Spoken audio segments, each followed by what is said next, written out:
जी।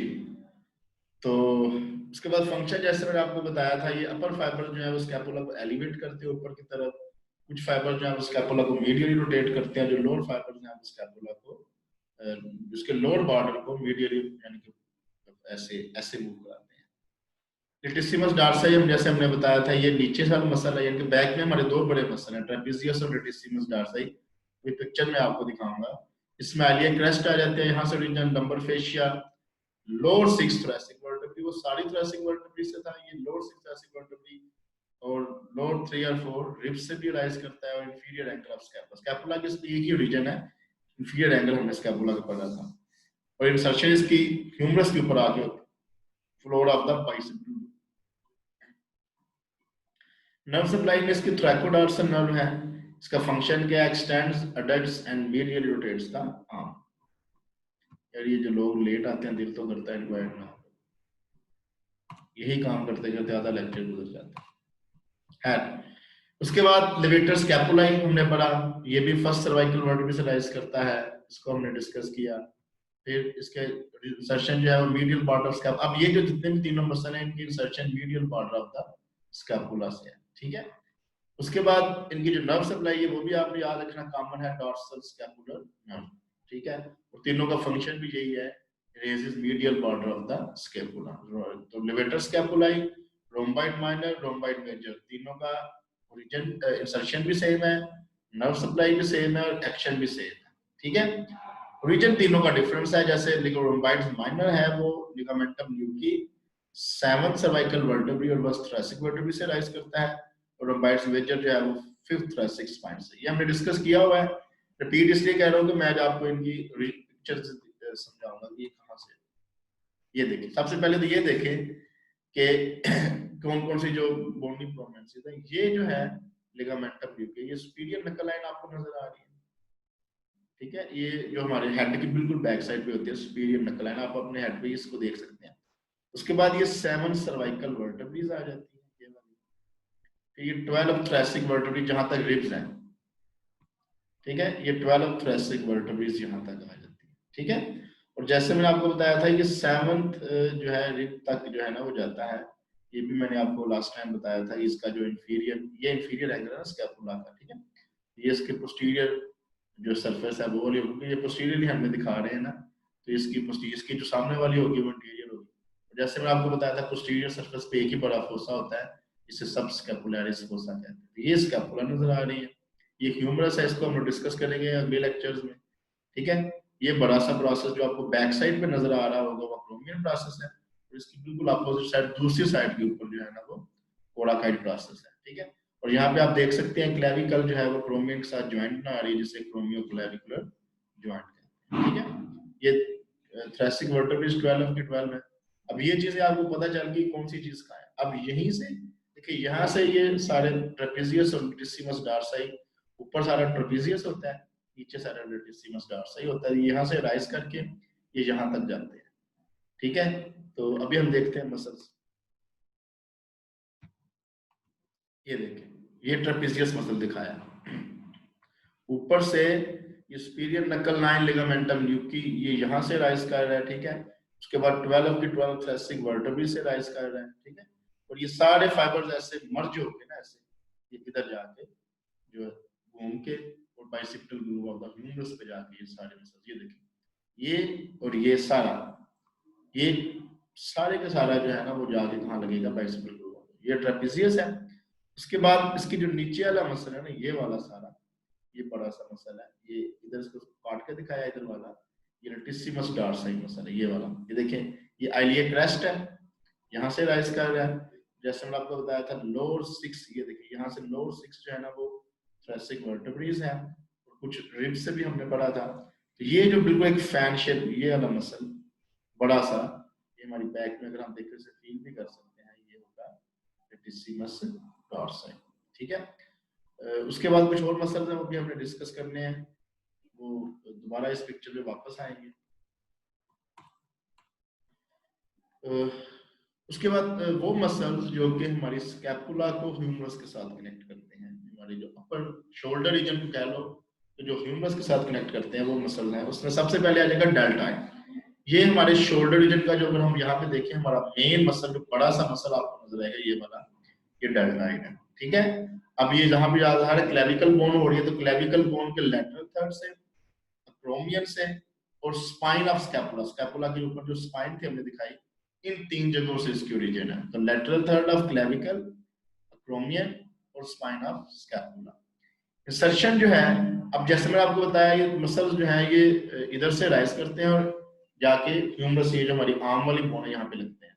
तो middle of the lateral surface of the shaft of the humerus, बड़ी जो bone होती है उसमें एक शाफ्ट भी होती है, वो हम डिस्कस करेंगे। एक एंड, 2 एंड होते हैं, अपर एंड लोअर एंड, और एक शाफ्ट होती है।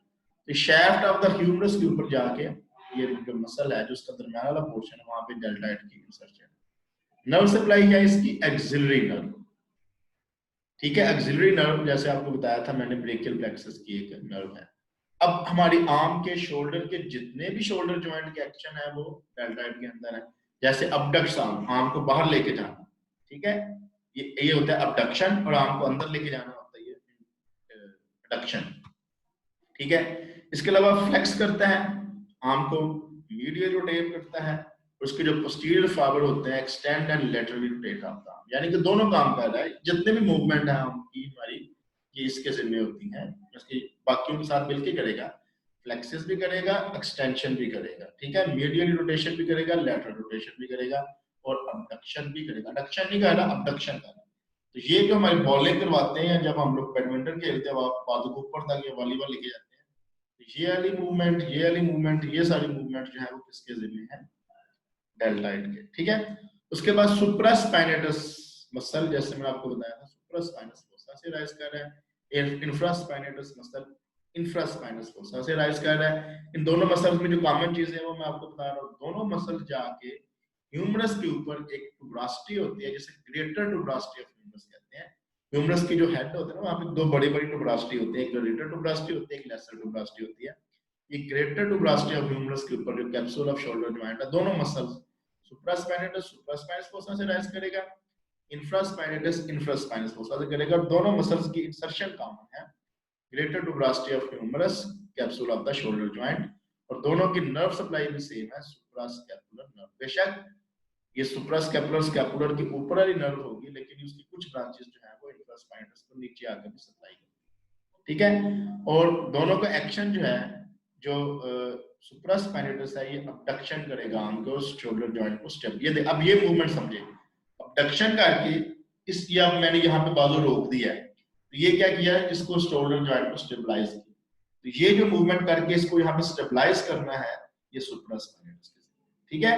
इसके बाद जो इंफ्रास्पाइनेटस है, ये लैटरली, अगर हम बाजू को मीडियल रखा सेंटर में अपने टांग के साथ जोड़ा हुआ, तो अगर हम लैटरली लेके जाएंगे ऐसे, तो ये लैटरल रोटेशन होगी, और उस टाइम हमारी आर्म को जो स्टेबलाइज करेगा वो इंफ्रास्पाइनेटस होगा। तो दोनों शोल्डर जॉइंट को स्टेबलाइज कर रहे हैं, एक अबडक्शन कर रहे हैं, एक लैटरल रोटेशन कर रहे हैं, ठीक है। अगर आपको इन मूवमेंट की समझ नहीं आती, तो मैं आज आपको पिक्चर से भी ये मूवमेंट समझा सकता हूं, मुझे बताइएगा। उसके बाद 3 मसल्स और हैं, teres major, teres minor and subscapularis, ठीक है। अब अगर आपको याद होगा, तो जो मीडियल बॉर्डर ऑफ स्कैपुला था, यहां से ये रोम्बाइड माइनर, रोम्बाइड मेजर की यहाँ पे, और लिवेटर स्कैपुला की मीडियल बॉर्डर ऑफ स्कैपुला पे इंसर्शन थी, ये बात याद है। अब जब लेटरल बॉर्डर ऑफ स्कैपुला आएगा, तो वहां पे इन मसल्स की, टीरिस मेजर और टीरिस माइनर की ओरिजिन होगी। तो लोअर टू थर्ड, जो अगर हम जो लेटरल बॉर्डर ऑफ स्कैपुला था, उसको 3 हिस्सों में डिवाइड कर दें, पिक्चर में अगर आता हूं, ये देखिए, ठीक है, ये इसका मीडियल बॉर्डर था, और ये इसका जो है ना वो लेटरल बॉर्डर है, ठीक है। अब इसके 3 हिस्से कर दें, 2 मसल, एक अपर हिस्सा और 2 नीचे वाले हिस्से। तो यहां से ये मसल्स की जो है ना वो ओरिजिन होती है ना, पिक्चर से आपको ये वाला, ठीक है। ये देख सकते हैं यहाँ पे टीरिस माइनर है और टीरिस मेजर। अपर 1/3 से टीरिस माइनर राइज कर रहा है, और लोअर 2/3 से टीरिस मेजर। ये टीरिस मेजर दिखाया भी हुआ आप पिक्चर में साथ इनको। तो ये टीरिस माइनर है और ये टीरिस मेजर, दोनों मसल्स की यहाँ पे क्या है, ओरिजिन है। तो टीरिस मेजर जो है वो lower third of the lateral border of the scapula से राइज कर रहा है, तो इसकी इंसर्शन क्या है, medial lip of the bicipital groove of the humerus. ठीक है, तो इसको नर्व सप्लाई याद करना है आपने, क्या लोअर सबस्कैपुलर नर्व। फंक्शन क्या है इसका, एक्शन क्या है, ये मीडियल रोटेशन, अगर आर्म लेटरली रोटेट होगी तो उसको मीडियल रोटेशन करेगा, अडक्शन, दोनों एक्शन ऑलमोस्ट सेम ही है। तो ये अबडक्शन थी, ये एडक्शन थी, ठीक है, और ये लेटरल रोटेशन थी, ये मीडियल रोटेशन थी। तो ये काम जो है ना, मीडियल रोटेशन और एडक्शन, अंदर की तरफ जो आर्म को वापस लेके आना है वो इसके जिम्मे है। ठीक है, अभी हमने ये पढ़ा इंफ्रास्पाइनेटस, ये लेटरली रोटेट करेगा, और जो मीडियली रोटेट करेगा वो टीरिस मेजर करेगा। ठीक है, और एडक्शन भी करेगा। अबडक्शन किसने की थी, डेल्टॉइड ने। टीरिस माइनर मसल अपर 2/3 यानी कि 3 हिस्से करे लेटरल बॉर्डर के, तो अपर 2/3 से टीरिस माइनर और लोअर 1/3 से टीरिस मेजर ये राइज करेगा। इसकी जो इंसर्शन है वो ग्रेटर टुब्रास्टी ऑफ ह्यूमरस है। अब ग्रेटर टुब्रास्टी ऑफ ह्यूमरस पे आपने समझ लेना है कि वहां पर ये दो मसल सुप्रास्पाइनेटस और इंफ्रास्पाइनेटस, और साथ तीसरा मसल आके लग रहा है टीरिस माइनर। तो ये चीजें मैंने अभी आपको समझानी है, एक रोटेटर कफ है, एक पॉइंट, अभी हम उसको डिस्कस करेंगे। तो याद रखें, सुप्रास्पाइनेटस, इंफ्रास्पाइनेटस और टीरिस माइनर मसल, तीनों की इंसर्शन जो है वो ग्रेटर टुब्रास्टी ऑफ ह्यूमरस के ऊपर जाके होती है। अब इस चीज को मैंने आपको एक रोटेटर कफ पढ़ाऊंगा, उसमें आपने समझाना है। नर्व सप्लाई इसकी एक्सिलरी नर्व है। ठीक है, एक्सिलरी नर्व याद रखो दो मसल्स को सप्लाई करती है, एक डेल्टॉइड मसल को और एक टीरिस माइनर मसल को। अब एक्सिलरी नर्व, दोबारा बता रहा हूँ, एक्सिलरी नर्व ब्रेकियल प्लेक्सस की एक ब्रांच है, दो मसल्स को सप्लाई करती है, एक जो है डेल्टॉइड है, दूसरा टीरिस माइनर है। एक्शन इसका क्या है, ये लेटरली रोटेट करेगा आर्म को और शोल्डर जॉइंट को स्टेबलाइज करेगा।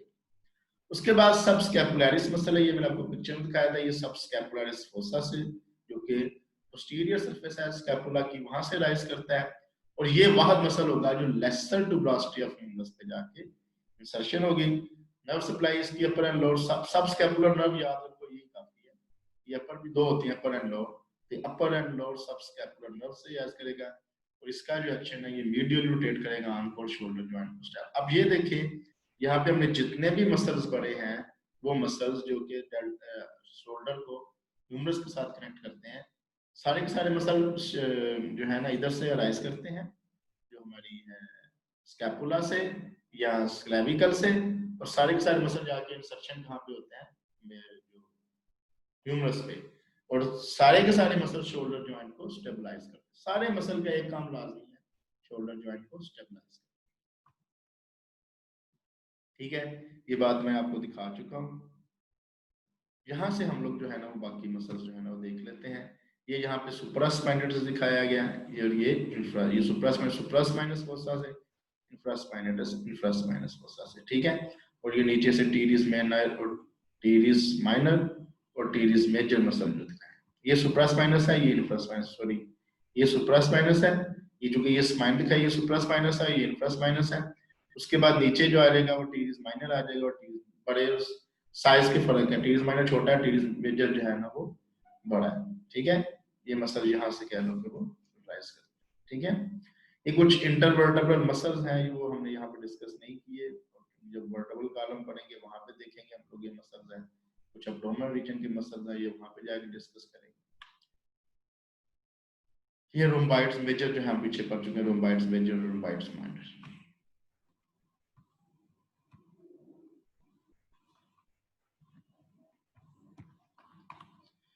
अच्छा, ये मसल्स हो गए। अब जो मैं जैसे आपको बता रहा था कि रोटेटर कफ मैंने आपको पढ़ाना है, वहां पे मैंने आपको तीन बातें बताई थी कि वो मसल जो कि ग्रेटर टुब्रास्टी ऑफ ह्यूमरस पे जाकर अटैच होते हैं, वो आपने याद रखना है, एक capsule of the shoulder joint के साथ मिलते हैं।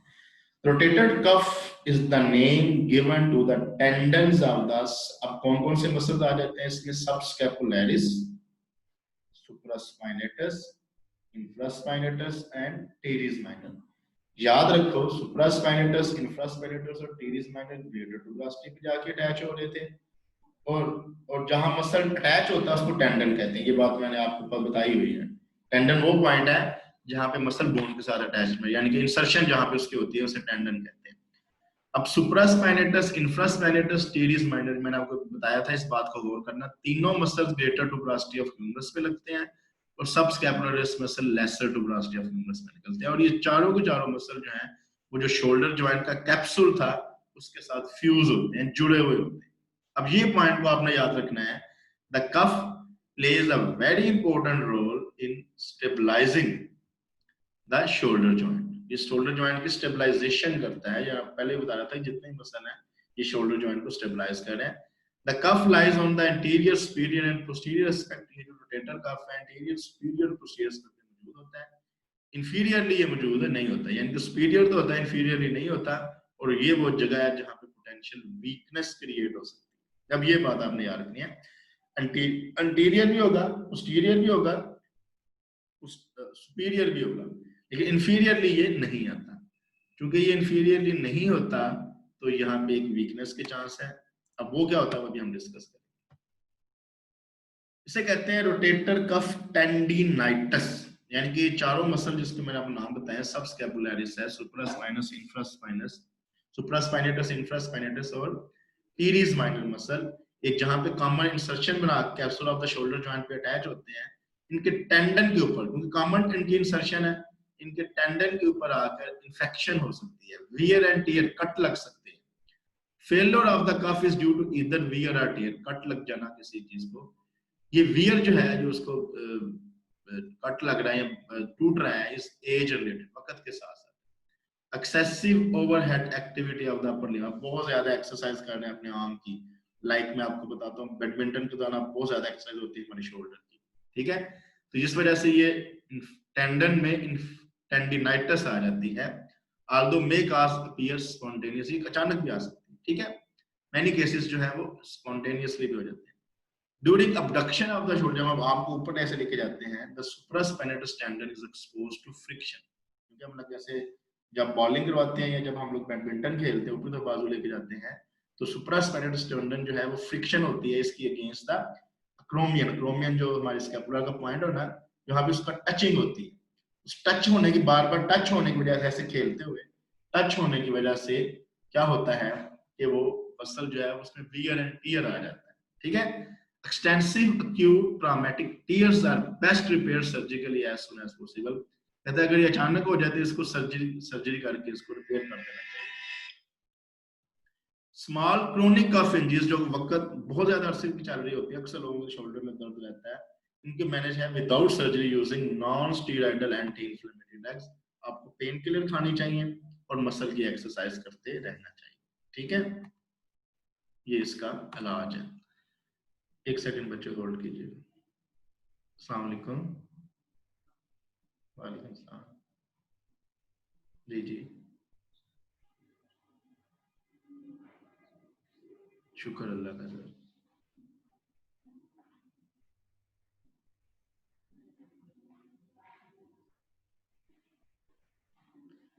मैंने मेरे ख्याल में वो क्या नाम है आपका, वाजिद वाजिद साहब को सेंड की हुई है। फिजियो कॉलेज से है ना आप? अच्छा, ये और कॉलेज है मुल्तान का, दो कॉलेज है ये, मुल्तान के दो कॉलेजेस हैं। है ये भी मुल्तान में, लेकिन हमारे पास इसकी कोई इंफॉर्मेशन शो नहीं है।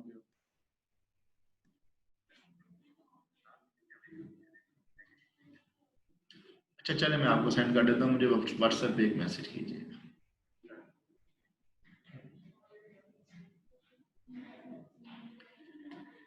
अच्छा जी, अब क्या है, in advance cases of rotator cuff tendinitis the necrotic supraspinatus tendon can become calcified or rupture।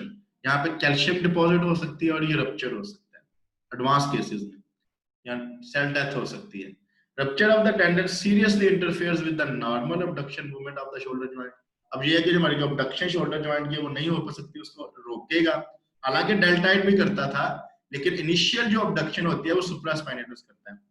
The main function of the supraspinatus muscle is to hold the head of the humerus in the glenoid fossa at the commencement of the abduction।